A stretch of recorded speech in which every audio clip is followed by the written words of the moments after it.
Meg forced Harry to persuade a Los Angeles private collector to give her Diana's 5 iconic gowns for free. Some of Princess Diana's most iconic dresses are headed to America. 5 glamorous evening gowns, identical to the ones designed by Jacques Azagari and worn by Diana during her latter years, have been sold to a private collector in Los Angeles for an undisclosed sum. The whole collection means a lot to me, and the only reason I'm selling them is that, as of 5 weeks ago, I retire, Azagari tells People magazine. I really wanted people to keep enjoying these iconic dresses and ideally to keep the whole collection together.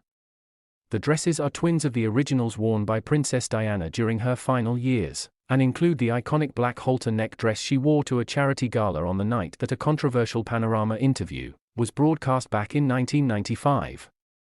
She was always very excited by fashion, and she knew she'd please so many people, just waiting for it to come out in the next dress, whether they will be waiting in the streets or watching her on television, recalls the Moroccan-born designer, who has been in the fashion industry for nearly 40 years.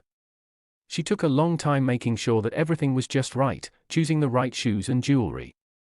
Another iconic dress that forms part of the collection is the pale blue above-the-knee dress adorned in tiny crystal bugle beads that Princess Diana wore to a performance of Swan Lake at the Royal Albert Hall in June of 1997. It was the time of the supermodel, and everyone was wearing shorter dresses and more body-conscious dresses. Says the designer, who recently shut his Knightsbridge boutique where Diana and he would often meet. However, Meghan Markle reportedly wants to have the dresses. Some blind item leaks that Meghan forced Harry to take the 5 glamorous evening gowns back.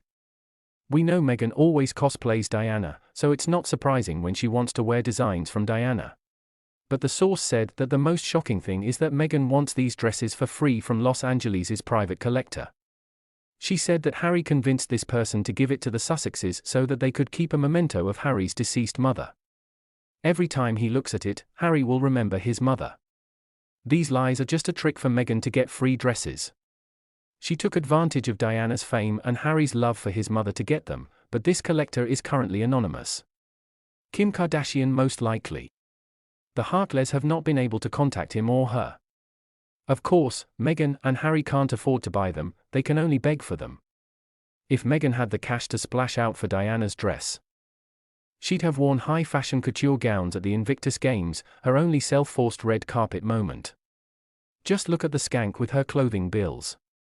As a 72-day working royal, she racked up $500,000 in clothing bills alone, more than the whole royal family combined and more than any of the European royalties.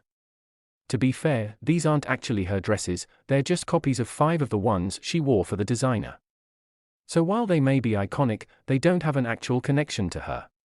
There's still value to some people, but Meghan only has these ones to cosplay.